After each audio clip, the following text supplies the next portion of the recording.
ಇನ್ನು ಚಂಡಮಾರುತದ ಅಬ್ಬರದಿಂದಾಗಿ ಇತ್ತ ಕಾಪುವಿನಲ್ಲೂ ಕೂಡ ಕಡಲು ಪ್ರಕ್ಷುಬ್ಧಗೊಂಡಿದೆ. ಕಾಪು ಬೀಚ್, ಲೈಟ್ ಹೌಸ್ ಸುತ್ತಮುತ್ತ ಉಚ್ಚಿಲ, ಮೂಳೂರು, ಪುಲಿಪು, ಉಳಿಯಾರಗೋಳಿ, ಯಾರ್ಡ್ ಬೀಚ್ ಮತ್ತು ಕೆಂಪುಂಜಾಲ್ ಬೀಚ್ಗಳಲ್ಲೂ ಕೂಡ ಬೃಹತ್ ಅಲೆಗಳು ಏಳ್ತಾ ಇದ್ದು ಜನರಲ್ಲಿ ಆತಂಕಕ್ಕೆ ಕಾರಣವಾಗಿದೆ. ಪ್ರಸಿದ್ಧ ಪ್ರವಾಸಿ ತಾಣವಾದ ಕಾಪು ಲೈಟ್ ಹೌಸ್ ಬಳಿ ಸಮುದ್ರ ದೊಡ್ಡದಾಗಿದ್ದು ಬೃಹತ್ ಅಲೆಗಳು ಮೇಳೇಳುತ್ತಾ ದಡವನ್ನ ತನ್ನ ಒಡಲಿನತ್ತ ಸೇರಿಸಿಕೊಳ್ತಾ ಇದೆ. ಬೃಹತ್ ಅಲೆಗಳು ಲೈಟ್ ಹೌಸ್ ಸುತ್ತಲಿನ ಬಂಡೆಗೆ ಅಪ್ಪಳಿಸಿ ಆತಂಕ ಹೆಚ್ಚಿಸಿವೆ.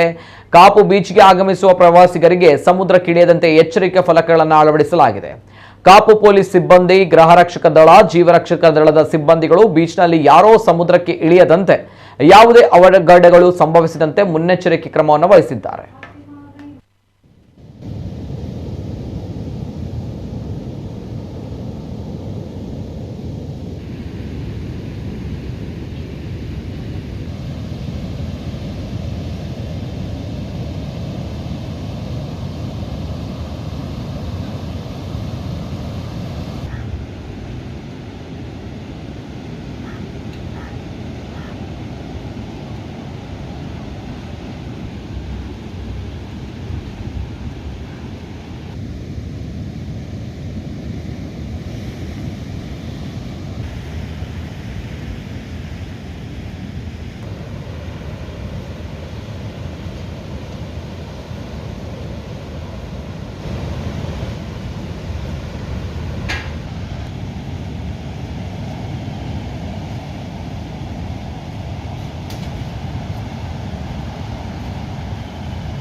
ನಾವು ಲೈಫ್ ಗಾರ್ಡ್ ಇದೆ.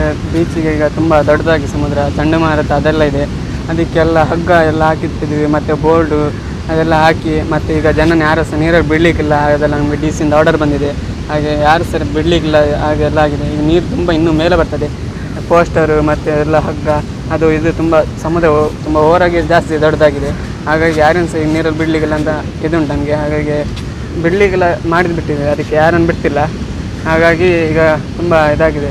ಸ್ವೀಟ್ ಎಲ್ಲ ಆರ್ಡರ್ ಇದೆ, ಹಾಗೆ ಯಾರನ್ನು ಸಹ ಬಿಡ್ತಿಲ್ಲ. ನಾವೆಲ್ಲ ಈಗ ದೊಡ್ಡದಾಗಿ ಸಮುದ್ರ ಎಲ್ಲ ಆಗಿದೆ. ಹಾಗಾಗಿ ಯಾರನ್ನು ಸಹ ಬಿಡಲಿಲ್ಲ, ನಮ್ಗೆ ಆರ್ಡರ್ ಇದೆ, ಹಾಗೆ ಬಿಡಬಾರ್ದು ಅಂತ ಹೇಳಿದ್ದಾರೆ. ಹಾಗಾಗಿ ನಾವು ಅವ್ರನ್ನ ಇದು ಹೇಳ್ತೀವಿ. ಹೀಗೆ ಅವರು ಕೇಳಿದರೆ ಕೇಳ್ತಾರೆ, ಇಲ್ಲದೆ ಹೇಳಲಿಕ್ಕಾಗೋದಿಲ್ಲ ಒಂದೊಂದು ಸಲ.